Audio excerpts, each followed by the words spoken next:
Hey guys, welcome back to More Than Fades. My name is Sierra, and on this channel I make content for barbers to help us grow within our careers. I'm a licensed barber myself, and I'm super excited to be coming at you today with today's video, so keep watching. So today we'll be talking about finding a shop. I know this seems like something that should be simple, but it is not, and I couldn't really find any videos on it myself when I was looking for a shop.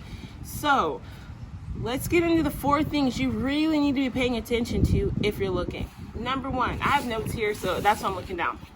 But number 1, you need to shop around. Do not just go with the shop that your homeboy said was cool, or that you went to 1 or 2 times and thought, okay, this is fine. You need to go to different kinds of shops: white shops, black shops, Latino shops, Asian shops. You need to go when it's busy on a Saturday and when it's slow on a Tuesday. And if you are in school, try to go after school, or if you have a lunch break, maybe try to sneak away to see what the shop's actually like, because if all you see is what's happening on a Saturday, you don't get an actual accurate depiction of what the shop's really gonna be like, because Saturdays are lit, Tuesdays are boring. So make sure you're shopping around and going at different times of the week. Secondly, oh my gosh, look while you're in school. Okay, I don't care if you start looking after you've been there a month or after you've been there for a couple months. You just need to start looking. I made the mistake of just hoping it would all work itself out, and it didn't. So I wish that I was going to more shops, checking them out, talking to shop owners while I was in school, and it would have helped me find the shop I wanted to be at earlier. So don't put it off and say, oh, I have more time. Like, just go look. Just check it out, please. Okay, thirdly, oh my gosh. Okay, another big deal is building clientele, right? There is no point of going to a shop and it being really, really slow. Social media is obviously a fantastic way to grow your clientele really, really quickly. And we'll make another video about that. But on your first day, you're not going to be getting a whole bunch of people hitting you up on Instagram or on Facebook or whatever. You're going to need to be in a busy shop. So the busier the shop, the better it's going to be for you. So don't just think it's all going to don't just think that the shop you're at doesn't really matter when it comes to clientele, because it does. So if you're at a shop that's in a really strange location, or that has really bad parking, or that has a really complicated name, that all puts you in a strange position to build clientele, because people will know to look for the shop and people will know to look for you in the shop.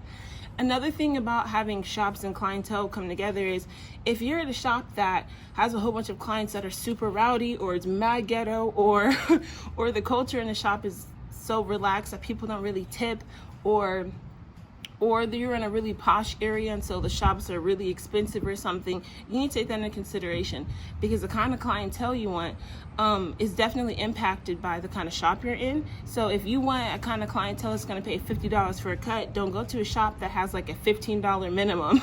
Okay, like, it's not really going to work out well. So consider the kind of clientele you want, and then it kind of is easier to get in a shop that already has that clientele than it is to go to a place and hopefully bring people in. So keep that in mind. And my final point is probably the point I feel the most strongly about, which is, do not stay at a shop you feel uncomfortable. Don't feel stuck. Don't feel like you're compelled to be there if you don't like it. You can always leave. This can be a bit of an issue whenever you're a barber. Obviously, you don't want to be like a shop hopper and go from this place to this place to the next place. And then now your clientele's like, where's this person at? And it can kind of be counterintuitive. But it is very, very important that you do not stay somewhere you feel uncomfortable. Barbering is very, very competitive, right? So if you're at a shop and your coworkers are more like your competition than your homies, or than someone that can actually help you, then you shouldn't be there, especially if you are a beginner, because you're not going to know everything. You're not going to understand everything. You're going to have questions and problems and things that come up, and you don't want to be somewhere where people are nasty or nitpicking or taking your products. That is real.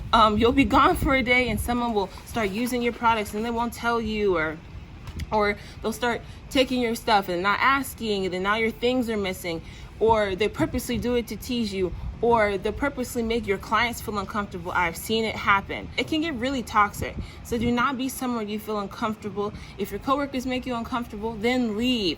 And if your boss is lazy, then leave. And my boss, obviously we're barbers, we don't really have bosses, but if the owner of the shop doesn't make sure that it's clean. If they don't have toilet paper in the bathroom, if they don't even have a broom in the shop, I've seen that.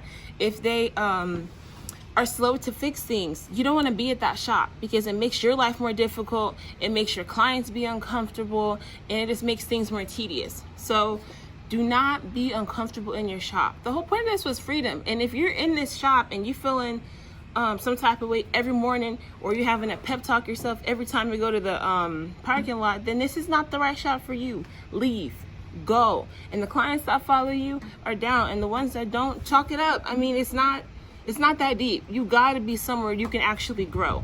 And if the shop that you first choose isn't the best shop for that, then bounce. If this video was helpful to you guys at all, go ahead and show me some love in the comments down below. Don't forget to subscribe, and of course, like this video.